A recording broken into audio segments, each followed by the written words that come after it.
اعوذ باللہ من الشیطان الرجیم بسم اللہ الرحمن الرحیم یا صاحب الجمال و یا سید البشر من وجهک المنیر لقد نور القمر لا يمكن الثناء كما كان حقه بعد از خدا بزرگ توئی قصہ مختصر جزا اللہ عنا سیدنا و مولانا محمد صلی اللہ علیہ وآلہ وسلم ما هو اہلہ یا رب لک الحمد کما ینبغی لجلال وجهک وعظیم سلطانک رب اشرح لی صدری ویسر لی امری واحلل عقدۃ من لسانی یفقہوا قولی رب زدنی علما رب زدنی علما رب زدنی علما۔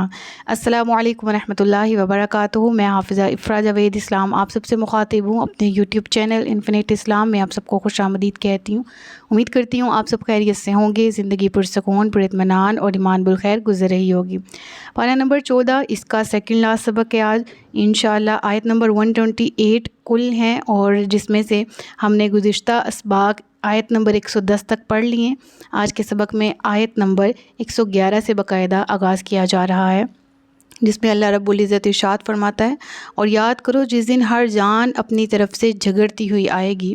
اور ہر جان کو اس کا عمل پورا دیا جائے گا، مینس اس کے عمل کا بدلہ پورا دیا جائے گا، ٹھیک ہے۔ اوپر اگر لفظی ترجمہ دیکھیں تو توفیٰ کل نفس ما عملت، ما اس کا بدلہ جو عملت اس نے عمل کیا، ٹھیک ہے۔ وَهُمْ لَا يُظْلَمُونَ اور ان پر ظلم نہ ہوگا۔ قیامت کے دن ہر کوئی اپنی جان کی خلاصی چاہے گا، اپنی جان چھڑانا چاہے گا۔ ایون ہم نے بہت سے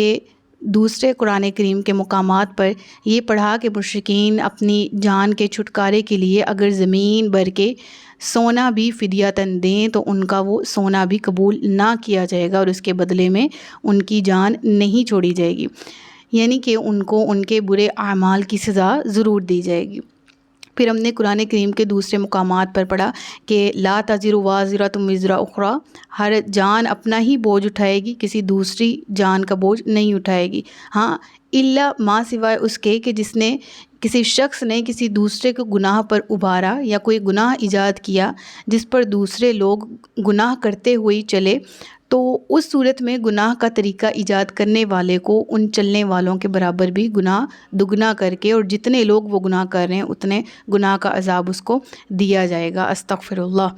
اور ہم نے نیکیوں کا بھی اب ذکر چل ہی پڑا ہے، تو بالکل جب گناہوں کا ذکر کیا تو قرآن کریم کا بھی اسلوب اور طریقہ ہے کہ جہاں جہنم کا ذکر ہے وہاں جنت کا بھی ہے، جہاں جنت کا ذکر ہے وہاں جہنم کا بھی، تاکہ ایک خوف اور امید کی درمیانی کیفیت رہے بندہ مومن کے دل میں اور اس کا ایمان مستحکم رہے۔ تو جنت، اہل جنت کا شمار بھی، اہل جنت میں جو لوگ ہیں ان کا بھی یہی طریقہ ہے کہ کچھ تو اپنی نیکیوں کی بنا پر ہوں گے اور کچھ وہ جن کو اعمال کے بدلے میں بہت زیادہ اجر و ثواب دیا جائے گا۔ یہ وہ لوگ ہیں جو کہ احسن طریقہ جنہوں نے ایجاد کیا دین میں، نیکی کا طریقہ ایجاد کیا، اس نیکی اس آسانی کے رستے پر دوسرے لوگ بھی چلے تو ان کی نیکیوں کا صلہ بھی اس ایجاد کرنے والے شخص کو دیا جائے گا۔ اس کے بعد ہم نے قرآن کریم کی ایک آیت میں یہ بھی پڑھا کہ بروز قیامت جب لوگ جو مشرکین تھے، وہ جو اللہ کے برابر دوسروں کو شریک ٹھہراتے تھے، جو شرک کرتے تھے، وہ اپنے مشرکوں کو سامنے لے کے آئیں گے اور اللہ کی بارگاہ میں کہیں گے یہ ہیں وہ لوگ جن کی وجہ سے اے اللہ ہم بہک گئے تھے۔ اور وہ مشرکین جن کی وہ پوجا کرتے تھے وہ بھی آگے سے جواب دیں گے ہم نے تھوڑی کہا تھا کہ ہماری عبادت کرو، ہماری پوجا کرو، تم نے ہمیں اپنے ہاتھ سے تراشا اور تم نے ہمیں خود ہی معبود بنا لیا، یہ تمہارے اپنے گھڑے ہوئے عقیدے آج ہم پہ کیوں ڈال رہے ہو؟ بالکل اسی طرح حضرت عیسیٰ علیہ الصلاۃ والسلام، حضرت عزیر علیہ الصلاۃ والسلام، ایون کہ تمام وہ لوگ جنہوں نے اب انبیاء کی بات چل پڑی ہے تو انہوں نے آ کے دین کی تبلیغ کی، لیکن ان کو کیا درجہ دیا گیا؟ علیہ اعوذ باللہ، اللہ کی اولاد کا۔ تو یہ بھی بروز قیامت، اور اس چیز کی گواہی تو نبی پاک صلی اللہ علیہ وآلہ وسلم بھی دیں گے کہ ہر امت میں سے گواہ اٹھے گا، اور نبی پاک صلی اللہ علیہ وآلہ وسلم تمام پر گواہی دیں گے، تمام پر گواہ ہیں، اور انبیاء پر بھی، کہ انہوں نے اپنا پیغام جو اللہ تبارک و تعالیٰ نے ان کو دیا صحیح طریقے سے پہنچایا۔ جو عقیدے میں غلطیاں پیدا ہوئیں وہ عوام کی اپنی پیدا کردہ تھی، اور انہوں نے عقیدے کو غلط ملت کر دیا، جس کی وجہ سے وہ ان کو اللہ کا شریک ٹھہرانے لگے اور اللہ کے برابر علیہ اعوذ باللہ تصور کرنے لگے اور عبادت کرنے لگے۔ اب ایسے میں حضرت عیسیٰ علیہ الصلاۃ والسلام وہ بھی پکار اٹھیں گے کہ رب العالمین، ہم نے تو وہ احکامات جو تو نے ہم تک پہنچائے ہم نے ان تک پہنچا دیے، جس کا تو نے ہمیں حکم دیا ان کو بتاؤ، ہم نے آپ کے حکم سے ان تمام کو بتایا، باقی جو انہوں نے شرک کیا یہ اپنی مرضی سے کیا۔ الغرض یہ کہ کسی بھی قسم کا جھگڑا اگر کوئی شخص بروز قیامت کرے گا نا کہ ہماری جان چھوٹ جائے، ہم اپنے اعمال کا وبال کسی اور پر ڈال دیں، تو ان کی یہ کوشش بیکار ہوگی، جو کہ اس آیت میں کہا گیا کہ ہر جان جگڑتی ہوئی آئے گی۔ اب اس سے مراد علماء کرام روح اور جسم کا ریلیشن شپ بھی لیتے ہیں۔ روح جسم پہ ڈالے گی اللہ، جب تک میں تھی جسم نہ تھا میں سلامت تھی، میرے اندر مجھے جسم کے اندر ڈالا گیا، مجھے جسم کے سپرد کیا گیا، جسم نے گناہ کیے، تو آج مجھ پر کس بات کا وبال ہے، جسم سے پوچھ۔ اور جسم کہے گا کہ میں تو ایک خاک کا بنا ہوا تھا اور جب تک میرے میں روح نہ تھی میں تو بے حس و حرکت تھا، جب روح آئی تو مجھ سے گناہ ہوئے۔ لہٰذا یہ روح اور جسم کا جھگڑا، یہ ہر جان کا دوسری جان سے جھگڑا بروز قیامت ہوگا، اور تمام لوگوں کی یہی کوشش ہوگی کہ ہم آج کے دن بچ جائیں، لیکن رب فرما رہا ہے کہ ہر ایک کو اس کے عمل کا پورا پورا بدلہ دیا جائے گا۔ جس نے نیکی کی وَمَن يَعْمَلْ مِثْقَالَ ذَرَّةٍ خَيْرًا يَرَهُ وَمَن يَعْمَلْ مِثْقَالَ ذَرَّةٍ شَرًّا يَرَهُ، جس نے ذرہ برابر بھی نیکی کی وہ اسے بھی پالے گا، یعنی اس کا اجر پالے گا، اور جس نے ذرہ برابر گناہ کیا اس کا وبال بھی وہ پالے گا بروز قیامت۔ وَهُمْ لَا يُظْلَمُونَ، اور وہ ظلم نہیں کیے جائیں گے، ان پر کسی بھی طرح کا ظلم نہیں کیا جائے گا۔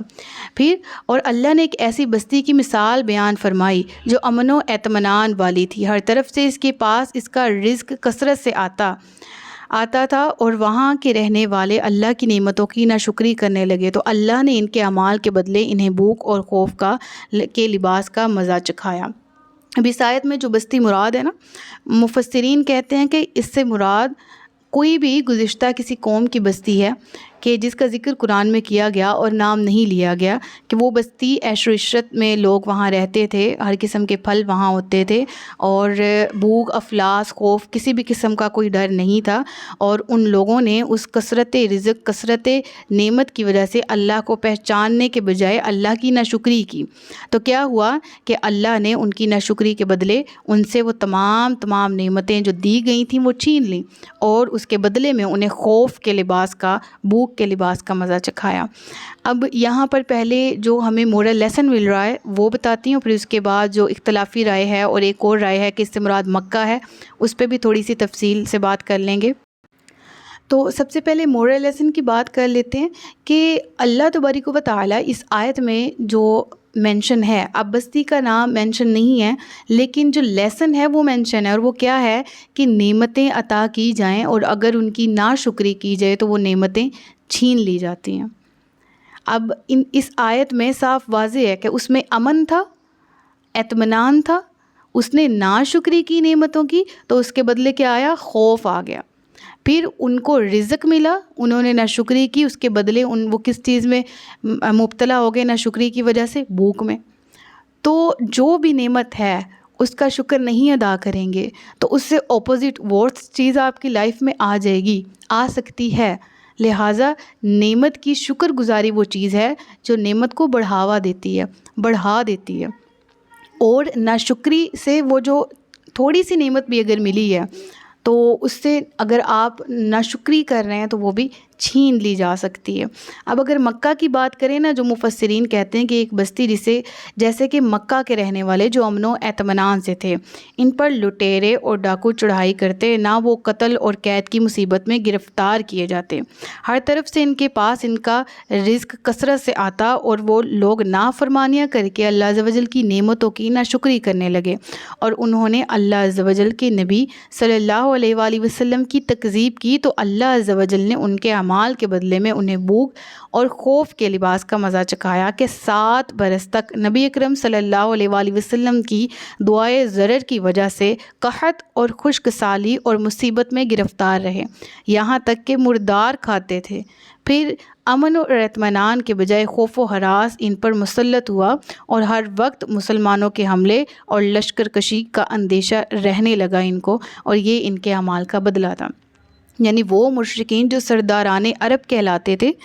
اور جب اسلام پھیلا اس سے پہلے کیا تھا؟ عیش تھا، امن تھا، اطمینان تھا، ڈاکو لٹیرے چور وغیرہ اس طرف رخ ہی نہیں کر پاتے تھے، اتنا رعب تھا۔ اسلام پھیلا تو بجائے اس کے کہ وہ اللہ کی بات پر، اس کی وحدانیت پر یقین کرتے، اللہ کے احکامات پر عمل کرتے، اس کے انبیاء کی تکذیب نہ کرتے، انہوں نے الٹ کام کیا تو کیا ہوا کہ وہ ساری عیش و عشرت، ساری سرداری بھی ہاتھ سے جاتی رہی، اور وہ ہر وقت جو ہے وہ اس خوف میں مبتلا رہتے کہ اب ہماری جان گئی، اب ہماری بستی پر عذاب آیا۔ اور یہ وجہ کیا تھی؟ ان کے برے اعمال کی، جس کی وجہ سے وہ اس میں گرفتار ہوئے تھے۔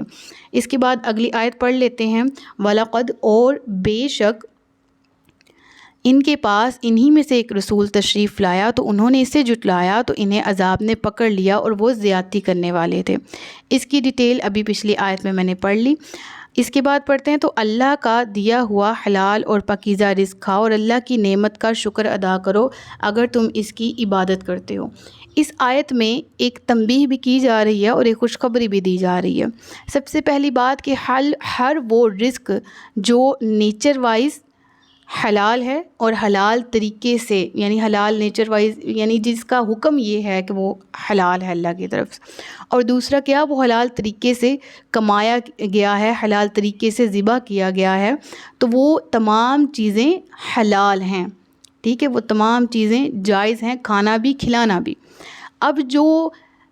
یہ تو ایک خوشخبری کی بات ہوگی نا کہ رب العالمین نے ہمارے لیے کتنی چیزیں جائز اور حلال قرار دیں اور ہم وہ کھاتے ہیں، تمام قسم کے پھل ہیں، خاص قسم کے جانور ہیں، اور ساتھ ہی ساتھ یہ بھی کہ رب العالمین نے وہ چیزیں حرام اور منع کی جس میں ہماری صحت کا نقصان ہے،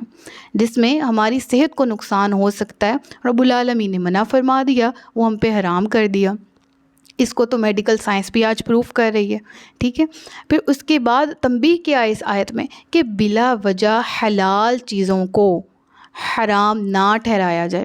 ہمارے ہاں مسلکی اختلافات موجود ہیں، پاکستان برصغیر پاک و ہند اور خاص طور پر یہ جو ہمارے پاکستان کے ساتھ جڑے ہوئے جس طرح بنگلہ دیش ہے، ان ممالک میں یہ مسلک پرستی بہت عام ہو چکی ہے، یہاں تک کہ لوگ مسلک کے پیچھے لگ کے اپنے ہی مسلمان بھائی کو کافر یا اپنے ہی مسلمان بھائی کو مشرک یا جو بھی اس طرح کے الفاظ اپنی زبان سے ادا کرتے ہیں، حلال رزق کو حرام کہتے ہیں۔ تو یہ تمام امور سے ان لوگوں کو تنبیہ کی جاتی ہے، کیا کہ ایک رزق ہے، جس طرح کہ کوئی نبی پاک صلی اللہ علیہ وآلہ وسلم کی ولادت کی خوشی میں میٹھے چاول بانٹ دیتا ہے، حلوہ بانٹ دیتا ہے، اور وہ لوگوں کے گھروں میں نیاز پیش کرتا ہے تو کہا جائے کہ نہیں یہ بدعت ہے، ہم نہیں کھائیں گے۔ کوئی ختم پڑھ دیتا ہے اور وہ اس پر قرآنی آیات پڑھ کے پھونکتا ہے، دعا مانگتا ہے اور تمام کے گھروں میں تقسیم کرتا ہے تو کہا جائے نہیں یہ تو حرام ہے، ہم یہ کھانا نہیں کھاتے۔ تو وہ حلال طریقے سے کمائے گئے رزق میں سے حلال چاول، حلال اس میں گھی، حلال تمام کی تمام انگریڈینٹس ڈلے، حلال طریقے سے اس کو پکایا گیا، ٹھیک ہے، اور گوشت ہے، خواہ وہ کسی بھی قسم کا کوئی بھی رزق ہے جو ہم پر حلال ہے، پھر وہ جو بانٹ رہا ہے اس کی دل آزاری بھی کرنی، اور پھر وہ رزق جو اس کے گھر میں آیا، میں نے ایسے واقعات سنے، میں نے دیکھا ہے کہ وہ قبرستان کی دیواروں پہ پھینک جاتے ہیں، وہ چھتوں پہ پھینک دیتے ہیں، وہ یعنی کہ کچھ لوگ تو ایسے ہیں نا جو کہ محلے داری یا رشتہ داری نبھانے کی خاطر اس رزق کو نہ نہیں کرتے، اس بندے سے لے لیتے ہیں، لیکن اس سے اوائڈ اس طرح سے کرتے ہیں علیہ اعوذ باللہ جس طرح وہ واقعی حرام ہو۔ پڑھا کیا ہے اس پہ کلام الہی اور سلوک اس کے ساتھ کیا جا رہا ہے کہ پتہ نہیں نہ جانے اس میں کیا ہے کہ اس کو قبرستان میں چڑیوں کووں کے سپرد تو کر دیا جائے، یا وہ پاؤں میں آنے کے لیے سڑک کے کنارے پہ کیوں نہ گراؤ، وہ ہمارے پیٹ میں نہیں جا سکتا کیونکہ وہ حرام ہے۔ لہٰذا اس چیز سے ڈرنا چاہیے، خوف کھانا چاہیے۔ رب فرما رہا ہے اللہ کا دیا ہوا حلال پاکیزہ رزق کھاؤ، پھر اس کی نعمت کا شکر ادا کرو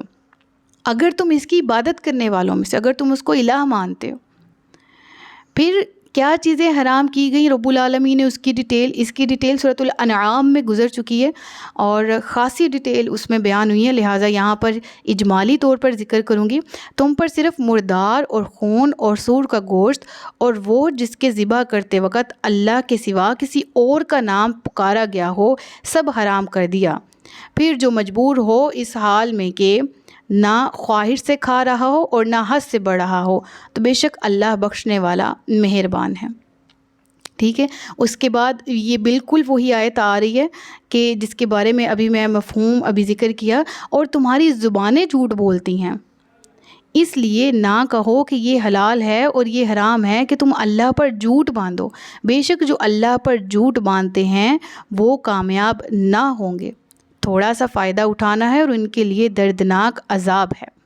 ٹھیک ہے. ابھی یعنی حلال اور حرام کی ڈیٹیل یہاں ذکر ہو رہی ہے نا، تو کیا ہے، رب العالمین نے ان چیزوں کا ذکر کیا کہ یہ حرام ہے، ان کے علاوہ تمام چیزیں حلال ہیں. تو اب اس میں وہ آگے ختم کہ چاول بھی اور کھانا بھی اگر وہ کسی کے چہلم پہ ہی بن رہا ہو، یا وہ کھانا جو کہ میلاد النبی کے موقع پر بانٹا جا رہا ہو، وہ تمام اب ان کیٹیگریز میں نہیں ہے، وہ تو پھر حلال ہے. اس کو کس بیس پر حرام کیا جا رہا ہے، ٹھیک ہے، کہا جا رہا ہے. تو رب العالمین فرما رہے ہیں اپنے منہوں سے یہ وہ حلال کو حرام، حرام کو حلال کہتے ہیں، اللہ پر جھوٹ باندھتے ہیں، یقیناً وہ کامیاب نہیں ہوں گے. دنیاوی طور پر تھوڑا سا فائدہ ہے، کیا اپنے روب کا، اپنے جلال کا، اور اپنی ایک طرح سے روب لوگوں پر بٹھانے کا وغیرہ وغیرہ، اپنی بات منوانے کا، لیکن